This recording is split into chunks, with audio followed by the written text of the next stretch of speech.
welcome to the Yoga Society's speaker series. I am the chair. My name is Dr. Ashok Malhotra. I'm a SUNY Distinguished Teaching Professor, also the founder and chair of the Yoga Society. The Yoga Society is supported by a grant from the Meta-Nexus and SUNY College at Oneonta. Today we have a wonderful speaker with us. Her name is Adriana Steffans. She's here on my right side.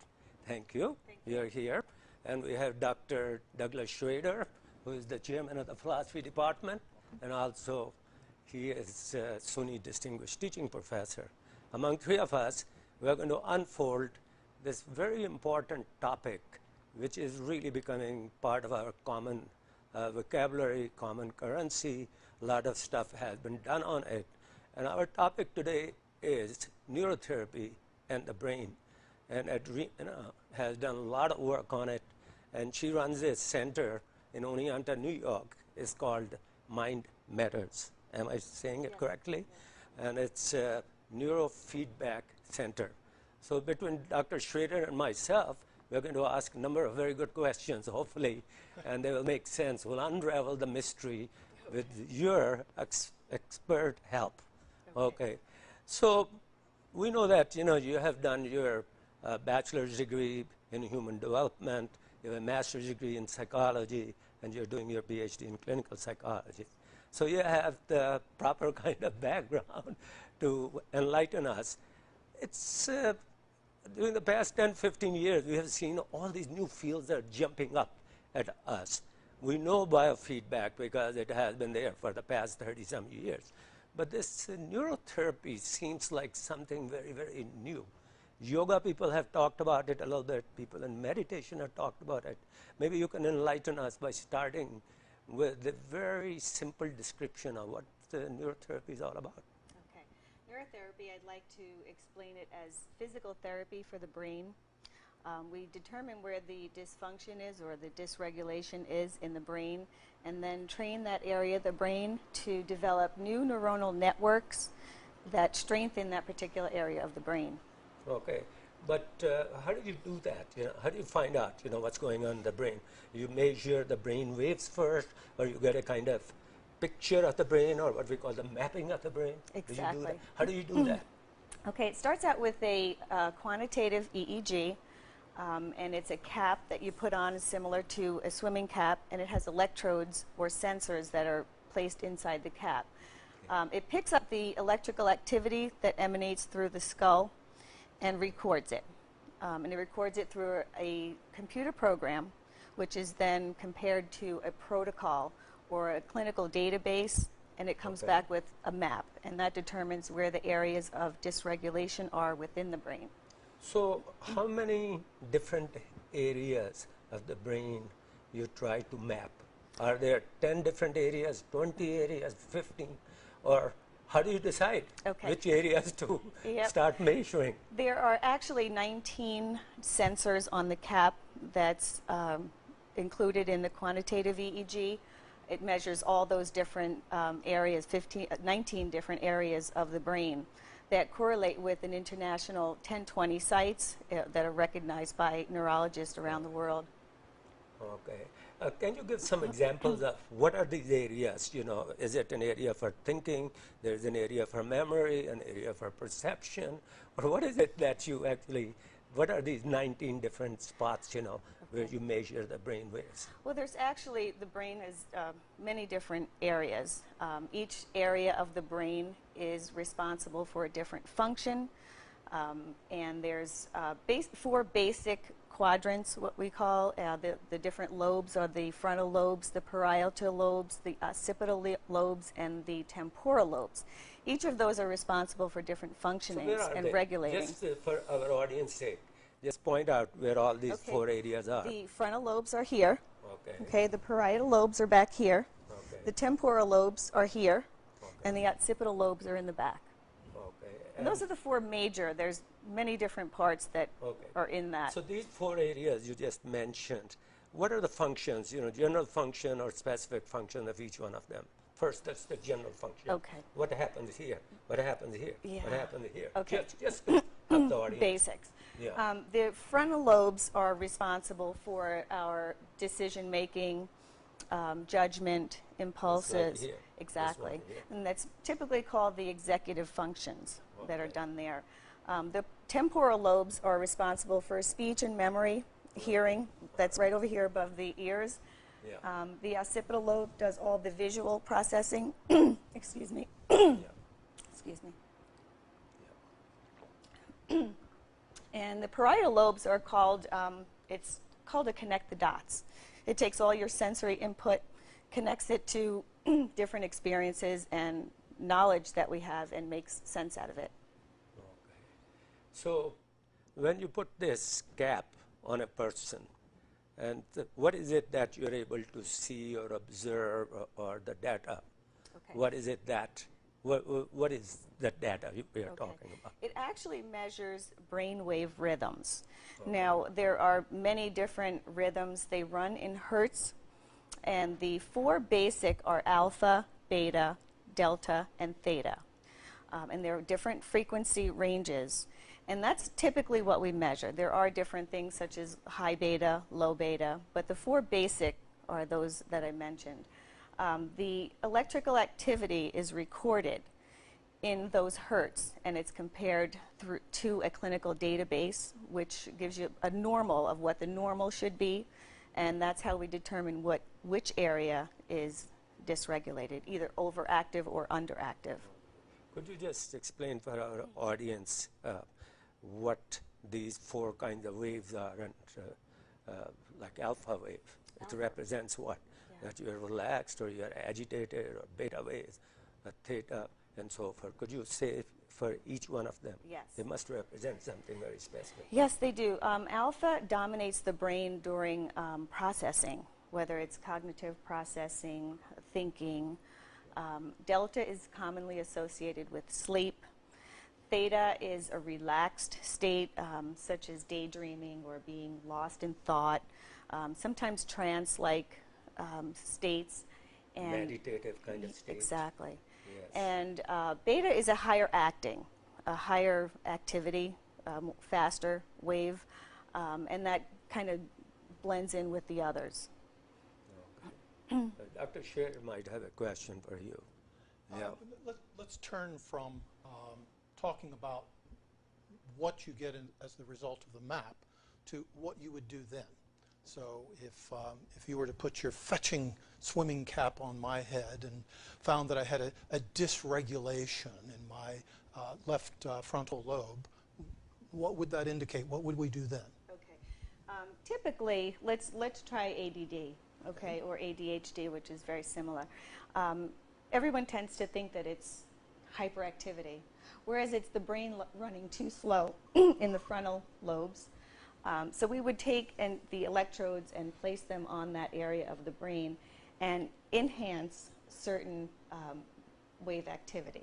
We want to take the slower waves down and increase the higher waves to make them more active, to regulate, because we want that same regulation throughout the brain. That's a process of running electrical current of certain frequencies through that part of the brain to get it to fall into those types of rhythms? Right.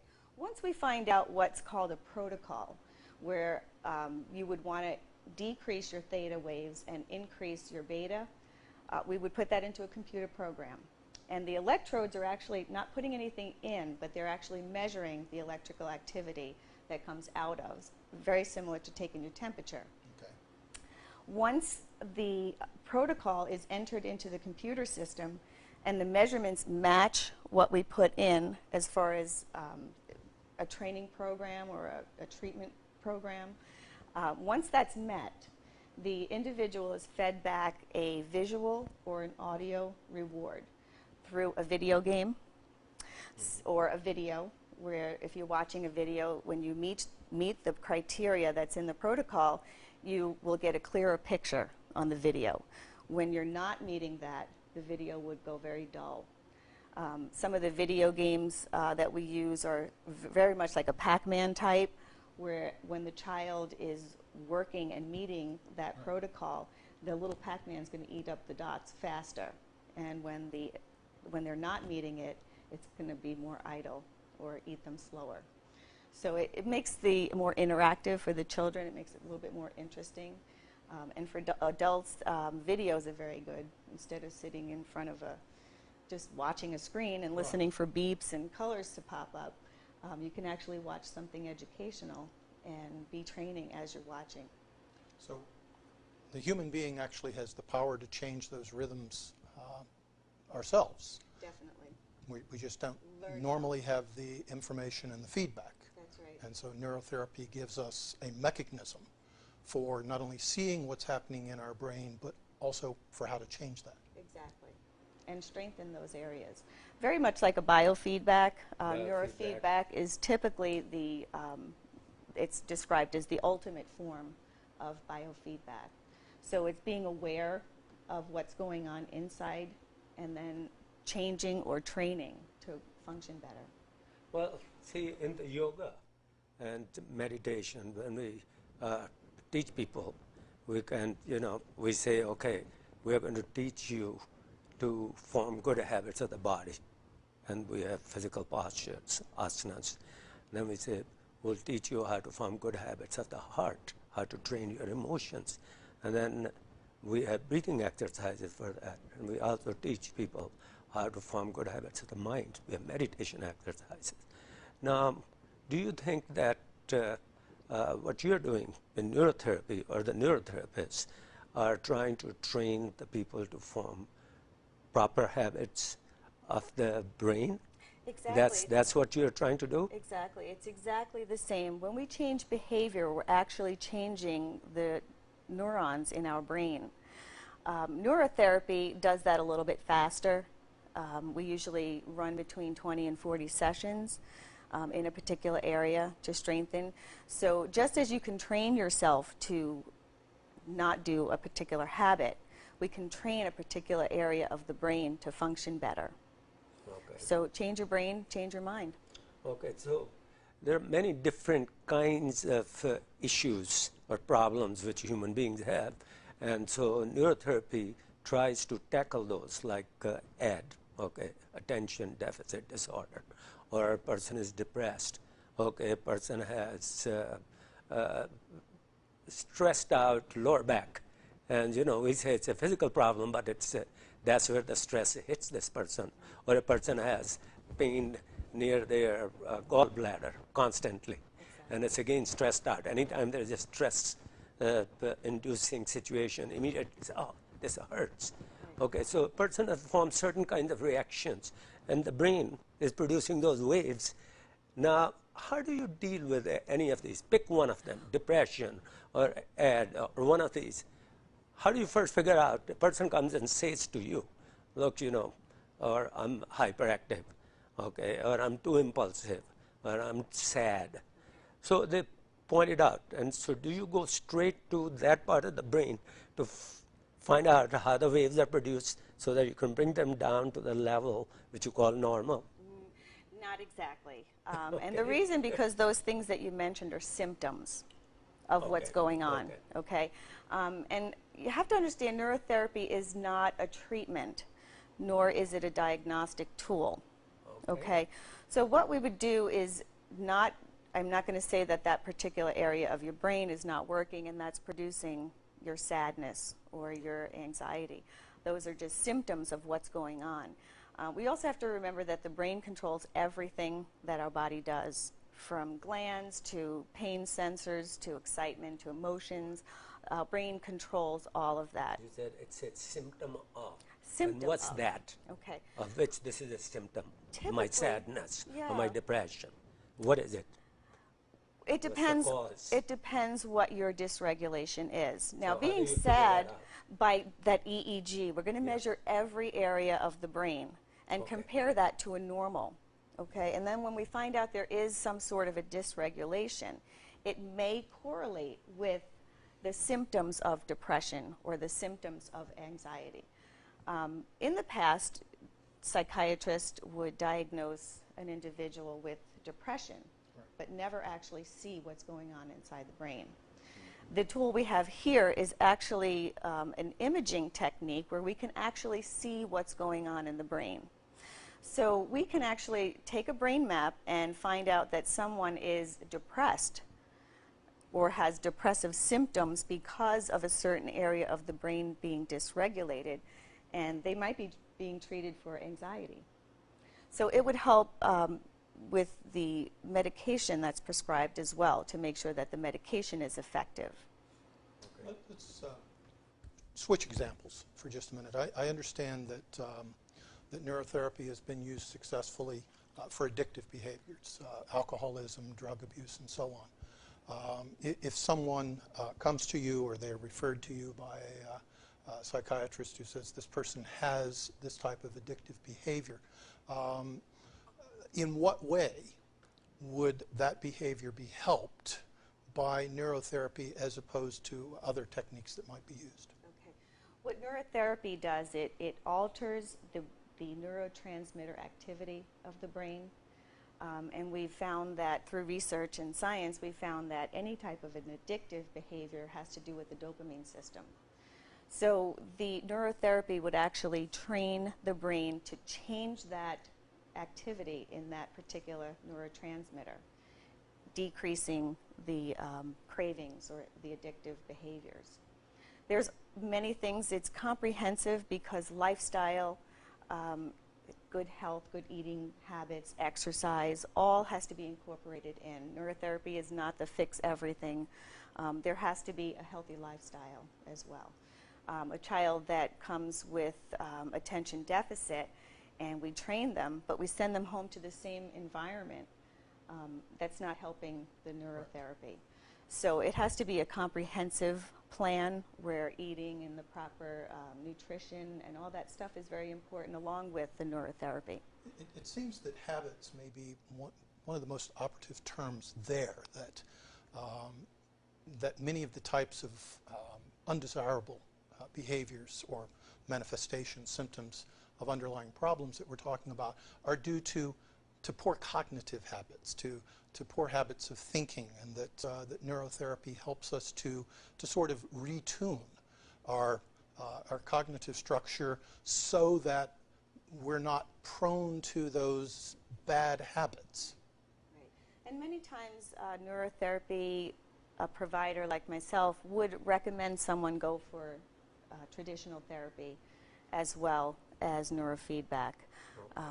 Both of those being used in conjunction with the other, obviously there's a better chance of success. The people who have engaged in neurotherapy, there's a 70 to 80% chance of success. And that's been consistent throughout the 2 decades or so that it's been recorded or documented. So what you're saying is that neurotherapy is not, or sometimes does not just work by itself.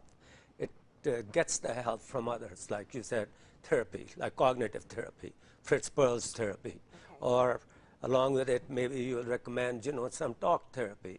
Along with it, maybe some yoga, some relaxation exercises, and you will then add to it neurotherapy. Yes. So it's a combination. It's a wonderful mixture of different kinds of spices to make a wonderful dish. Yes, it is. Yes. But neurotherapy can work alone. The other things that we're talking about, meditation, yoga, which are healthy lifestyle habits, only enhance that. It makes it more effective in a less amount of time. So those are all, obviously, those better habits such as diet and exercise are going to help anyone with any condition. So it just enhances. It enhances. Yes. So getting back to, just suppose, I go back to my issue of sadness or depression, because I have to deal with it with some people very close to me. And I was thinking that suppose somebody comes to you and says, look, I'm depressed. I've been going through fits of depression for the past 5-6 years now. And I have tried medicine. When I try this, and suddenly it shoots up my blood pressure to 200. Okay, and then they say, okay, let's reduce it, then I feel depressed. So there's nothing in between. Right. It's either shoots up my blood pressure or I feel depressed. So you say, okay, we are going to help you out. And the help is available through neurotherapy. and you go through the brain and check out all the waves, formation, what's happening with alpha waves and beta waves and theta and so forth. Then you say, okay, we are going to work with you, but how long this will go on? How do you decide how long? Or do you just say, okay, we are going to give you one treatment, and the second treatment, does it go on for 5 years? Okay. Or like Freudian, whole life? The whole lifetime. Okay. Typically, our research and scientific research has shown us that neurofeedback is effective between 20 and 40 sessions for most people. 20 to 40 20 to 40 sessions. It is suggested that twice a week is the best outcome. And they usually run anywhere from 5 to 10 minutes per trial, 3 to 4 trials. So it takes a good 30 to 40 minutes, but people have reported seeing positive changes in as early as 10 to 15 sessions. 10 to 15. Yeah. That was going to be my next question. That is it successful? Yeah. And you said, it needs that many sessions. Now, someone who has been, say, depressed for a number of years, 10, 15 years, been living in a state of depression, it may take longer than 40 sessions. Okay. Because it's a more ingrained, a more deep-rooted issue. So obviously, what took 40 years to develop isn't going to change overnight. Right. It's habits Exactly. don't disappear. That's they right. are like engraved, That's right. engraved into your consciousness, like somebody had chiseled them. Very much. So you have to slowly wipe them out. That's right. Let me Yes. pick up one of the things that Dr. Malhotra mentioned a moment ago, high blood pressure, and put it to you both as a specific question, but also as a more general one. One of the most common types of medications prescribed to control high blood pressure is beta blocker. Beta blocker can indeed reduce blood pressure, but it also reduces the production of adrenaline in the brain. Adrenaline, as you probably know, is a chemical that is heavily involved in our fight or flight response, and is therefore closely tied to the production of long-term memories, because it's very useful to remember where that tiger was when you got chased. So one of the problems that people have as a side effect of the beta blockers for high blood pressure is often that they have difficulty forming the same memory connections that they used to be able to form. So the specific question would be, is neurotherapy effective for conditions like high blood pressure without those types of unwanted chemical side effects? And the more general question, looking toward the future of neurotherapy, do you see it as a direction that our society may move rather than the chemical dependencies that we have at the moment? The answer to the first question is yes. Our high blood pressure is a response of something that's going on in our brain. And we go back to that self-regulation. So when there's something dysfunctioning in the brain, whether it's chemical, neurotransmitters, whatever, the neurotherapy will help regulate that, which in turn would reduce the blood pressure so it's not high blood pressure. And to answer the second question, yes, I definitely see a use for it in our society today. There's been so much interest in alternative medicines, different ways that the mind can heal the body, such as with yoga and meditation. I know that's been proven over and over again to be beneficial for the body.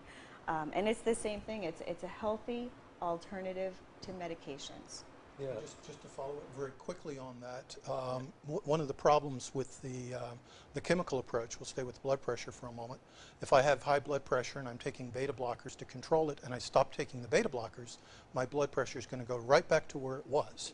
But with neurotherapy, because I'm cultivating different habits of the brain, that's not going to happen, Exactly. right? And that's a lot. We treat a lot of the children today. As a matter of fact, I just read today that 4 million American children are prescribed Ritalin. 4 million. I was just amazed at the number. Take the Ritalin out, the problem remains. Sure. Okay. Yeah. So what we're going to do is treat that underlying problem. Okay. And we're going to address the underlying so that medications are no longer needed. One of the amazing things is as the body, the brain starts to take over the role of self-regulating, the body responds to the medications. So you'll notice that those individuals that have medication will notice that the side effects are increasing. That's the time to contact the prescribing doctor so that medication can either be reduced or eliminated. Wonderful what you said, because, you know, America is a very stressed out society, especially, you know, it has been enhanced or aggravated by 9/11 and our involvement in, you know, these two wars, and we're constantly on our edge. And the news, you know, you hear on TV or radio or you watch whatever, videos, and constantly we are stressed out. And what happens is when we are stressed out, we feel we have no control on these situations. Outside there, yoga became popular in the USA and the Western world because we are stressed out and we feel we don't have the power, we are powerless. So yoga is empowering the person, yes, even though you can't control the world, but you can control your inner world, your reactions to things. And so what neurotherapy is trying to do is, it's another tool to help you, empower you, so that I can take control of my situation, control of the world out there by controlling my brain. And brain is me. And through that, I can do that. So I think that's why yoga is practiced now more than 15 million people in the United States. And I wrote my book on yoga in 2001. At that point, there were 10 million people practicing it. And in a matter of 6 years, it's amazing. You know, it is almost 50% more. So it says that it must be doing something. And the other side, which Dr. Schrader was mentioning, that if you take medication, it helps you with the problem, but it creates many other problems inside, messes up your whole chemical system there. Whereas when you do yoga or meditation, it doesn't have that adverse effect. It helps you, and that's what it is. You're never harmed by it. And it's healthy. Okay, same thing I think you're mentioning. Exactly. So no side effects. Are there any people out there who felt that they were some other harmed by neurotherapy? I don't believe that there's ever been any documented harm or side effect from neurotherapy. We're taught that there's absolutely no side effects. There's no months of therapy and medications, no pills, no diets to manage. The brain learns how to regulate itself. Since we have very little time left, is it expensive to get this therapy? I think people would like to find out how expensive is it. Okay. If I'm a depressed person and get, 15 treatments, how much will that be? Okay. First, I'd like to mention that it is a cost-effective treatment. We have just a little bit of time. Left. Okay. The sessions typically run $50 a session, and it typically takes about an hour. Or under an hour to run those sessions. How much does that cost? The map is $600. $600 to start with. Exactly. Letting you map my brain. Exactly. Okay. But that's only a one-time. That's one only time. a one-time fee. And then I get 20 lessons, 20 sessions. treatments. Yes. And those are like a lot of money. It's less than 3 $1,000. years worth of medication. So it's $1,600. Yeah. So you think our poor students can afford to do that? It's cheaper than a set of braces. Okay. All right. Two closely related questions. As Dr. Malhotra has mentioned, yoga has been on a meteoric rise during the past decade. And yet, the scientific community, the medical community are still unsure what to make of yoga. We had just a few seconds. What's been the response to neurotherapy? Is there still a wait and see, or is it embracing? Just say yes or no, so that because that's what we are coming up. It's changing. It's changing. Originally, it was a wait and see. Now, with the scientific proof that we have today, it's definitely a positive. So you will say that this is a positive addition to the armamentarium we have to fight stress and give people this sense of well-being. That's right. So this is another thing, and so you recommend it highly. Highly. Well, I thank you all for watching us, and thank you, Adriana. Thank you. Yeah, Thank you that's for having wonderful. And Dr. Schrader, great. Thank you. And thank you, and we'll see you in the next interview. Yeah.